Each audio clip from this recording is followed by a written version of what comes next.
కూడా నిజం కాదు. ప్రజలు మాత్రమే అమాయకులు చేసి ఆ సమయానికి పబ్బం గడుపుకొని పోయి ఆ రోజున చేశారు. అయితే కాంగ్రెస్ పార్టీ కూడా ఈ ప్రాంత ప్రజల్ని చాలా తక్కువ అంచనా వేసి అడ్డగోలు విభజన జరిగింది. దానికి మీరు కూడా వాళ్ళు కూడా ఫలితం అనుభవించారు. ఈ రోజున ఆంధ్రప్రదేశ్కు ప్రత్యేక హోదా ఇస్తామంటే మేము మద్దతు తెలుపుతామని వచ్చారు. కొంతవరకు పాపం కడుక్కోవటానికి ప్రయత్నం చేస్తున్నారు. సంతోషం సంతోషం. నేను మిమ్మల్ని విమర్శించట్లా, ఇక్కడ విమర్శించట్లా. ఈ దేశానికి ఏమైనా చేసిందంటే అది కాంగ్రెస్ పార్టీ, నేను ఒప్పుకుంటా.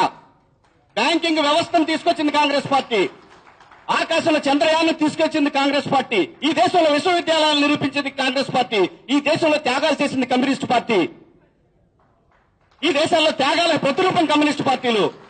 ఎవరు విమర్శించట్లా ఇక్కడ.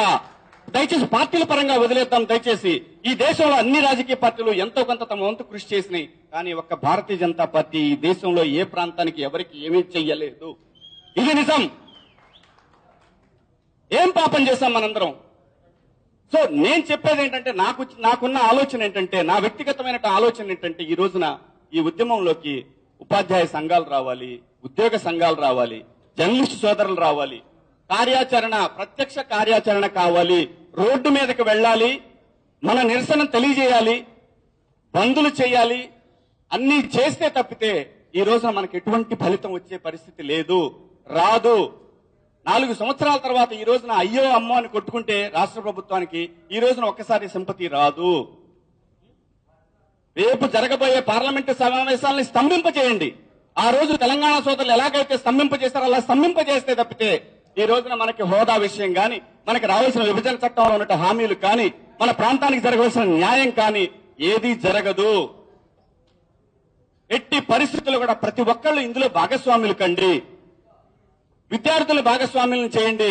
ఎవరు కూడా ఇప్పటిదాకా ఏం చేశారంటే, ఉద్యమం చేస్తున్నాము అని అంటే మేము అభివృద్ధి నిరోధకులము, అభివృద్ధి జరుగుతా ఉంది, మీరందరూ ఆపేస్తున్నారు.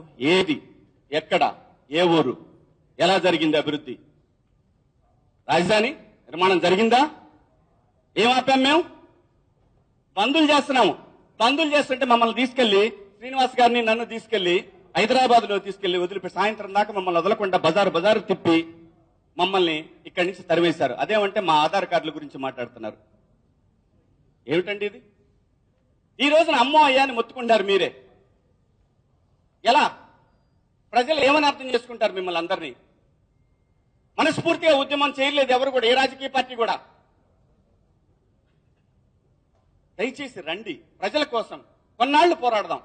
ఆ తర్వాత మన హోదా మనకు వస్తుంది. ఎవరు రాజకీయ పార్టీలు ఎవరి ఎజెండాలతో వాళ్ళు వెళ్ళిపోవచ్చు. ఇక్కడ ఏ ఒక్కరిని విమర్శించడానికో, ఒక పార్టీని విమర్శించడానికో, ఒక వ్యక్తిని విమర్శించడానికో, ఒక వర్గాన్ని విమర్శించడానికో కాదు. అందరం కలిసి ఈ రోజున కనుక రోడ్డు మీదకి వస్తే, ఎప్పుడు వద్దు, రోజు వద్దు, ఒక ఆదివారం పెట్టుకుందాం, ఎవరికి ఇబ్బంది లేని టైం. ఎక్కడైతే వాళ్ళకి ఎక్కడైతే మనం గిల్లితే నొప్పి పుడుతుందో అక్కడ గిల్లుదాం, ఆ ప్రాంతంలో గిల్లుదాం. ఖచ్చితంగా నొప్పి పుడుతుంది. ఓహో వీళ్ళు గిల్లుతున్నారు, వీళ్ళకి అవసరం ఏదో ఉందని చెప్పి అప్పుడు మాత్రమే తెలుసుకుంటారు గౌరవనీయులు నరేంద్ర మోడీ గారు. లేకపోతే మన గోడు వినేవాడు ఉండడు, మన బాధ పట్టించుకునేవాడు ఉండడు. అందుకే నేను మొదటి నుంచి కూడా కళ్యాణ్ గారు మీరు రండి, మీరు వస్తే పని అవుద్ది, మీరు వస్తే పని అవుద్ది, మళ్ళీ చెప్తున్నా, వస్తాడనే అనుకుంటున్నా. ప్రత్యక్షంగా కార్యాచరణలోకి వస్తే ఇదే సందర్భం. ఈ రాష్ట్రానికి ఎవరైనా సేవ చేయాలి, ఎవరైనా న్యాయం చేయాలి అని అనుకుంటే ఇదే సరైన సందర్భం. ఈ సందర్భంలో ఒక్కసారి వచ్చి నిలబడండి. ఖచ్చితంగా మనకి హోదా వచ్చి తీరుతుంది. మన విభజన హామీలు ఏవైతే ఉన్నాయో, చట్టంలో ఏవైతే పొందుపరిచారో అవన్నీ కూడా మన ప్రాంతానికి వస్తాయి. ఇక నుంచి మీరు ఇక్కడ ఉన్న రాజకీయ పార్టీలన్నీ కూడా కలిసి, ఎవరైతే అందరూ కలిసి తీసుకున్నటువంటి ఏ నిర్ణయానికైనా మేమందరం కట్టుబడి ఉంటాం. మీ అందరితో పాటు మీ మిగతా రాజకీయ పార్టీలు ఎవరైనా సరే, మీ ఎజెండాలు ఏమున్నా సరే అందరికీ ఆమోగ్యం అయితే అందరం వస్తాం. ఇక్కడ ఏది కూడా ఏ పార్టీ పెట్టినా ఎవరు చేసినా కానీ వ్యతిరేకించే పరిస్థితి లేదు. అందరినీ కలుపుకొని పోదాం, అందరం కలిసి వద్దాం. మేము వస్తాం, మీరు రండి, అందరం కలిపి మన హోదా మనం తెచ్చుకుందాం, మన ప్రాంతాన్ని మనం నిలబెట్టుకుందాం. అలాగే కొణతాల రామకృష్ణ గారు మన ఢిల్లీ వెళ్ళి ఆయన చేసినటువంటి, ప్రజలకి అంటే ఢిల్లీలో ఉన్నటువంటి నాయకులకు తెలిసింది. అలాంటి ప్రయత్నం ఎంపీలు చేయలేకపోయారు. అలాంటి ప్రయత్నం చేస్తే మరి అప్పుడు వెంకయ్యనాయుడు గారు ఇంటి దగ్గరికి వెళ్లి ప్రొఫెసర్లు శ్రీనివాస్ గారు, రామకృష్ణ గారు, ఎంతో మంది విద్యార్థులందరూ వెళ్లి చేశారు. ఆ రోజు తెలిసింది. అంతే తప్పితే మొన్న పార్లమెంట్ లో మాత్రమే మీరు మాట్లాడారు. అధికార పార్టీ కావచ్చు, ప్రతిపక్షం పార్టీలు కావచ్చు, ఎవరైనా కావచ్చు, నిస్వార్థంగా నిజాయితీగా ఈ ఒక్కసారి రాబోయే తరాల కోసం ఈ ఒక్క నెల రోజులు దయచేసి ఒక గట్టి పోరాటం చేద్దాం. మనం సాధించుకుందాం. ఏ రాజకీయ పార్టీని విమర్శించాలనో లేదంటే ఏ రాజకీయ పార్టీలో చేరాలనో నాకు ఎటువంటి ఉద్దేశం లేదు.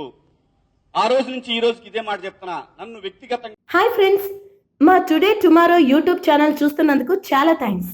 మరిన్ని లేటెస్ట్ వీడియోస్ కోసం వెంటనే సబ్స్క్రైబ్ చేయండి. అలాగే ఈ బెల్ ని కూడా రింగ్ చేసేయండి. మా నోటిఫికేషన్స్ అన్ని మీ మొబైల్లో వస్తాయి. అలాగే మా వీడియోస్ మీకు నచ్చితే లైక్ చేయండి, షేర్ చేయండి, నచ్చకపోతే కామెంట్ చేయండి.